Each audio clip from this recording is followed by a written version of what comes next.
set design.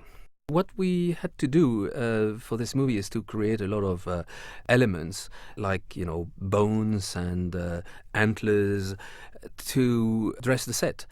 What you see in this picture on the back, you see a gigantic jaw supposed to be from a mammoth, and I think it is. We did a cast in London at the Museum of Natural History of a prehistorical mammoth.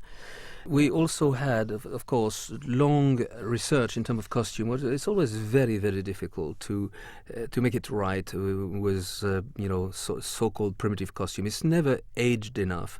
So what we did, we used most of it is real skin of farmed animals. We used a lot of yaks and as well as Highland cattle, and we spent months.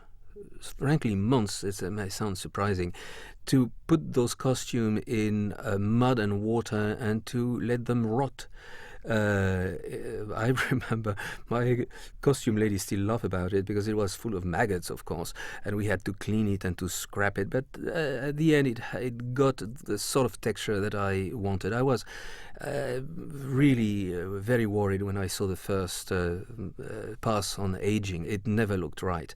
So that was a frightening aspect, as we were uncertain if we were able to finance this movie.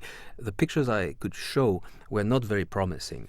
Now, we were doing better in a way with the animals. It may sound surprising, but it was in a way simpler. We devised those fangs for the saber-toothed tigers, and we trained those animals to get them plugged in their own fang. And they were so used to it that they didn't pay attention anymore. I remember seeing them devouring their meat without complaining, having those saber tooth on them. What we did very early on for selling purposes was to try to devise the kind of look I wanted for the movie. So those few drawings were made by my set designer, Brian Morris. And I must say he captured quite well the impression I wanted to give of those primitive men. I know some of the inspiration come from the many representations you can see in museums.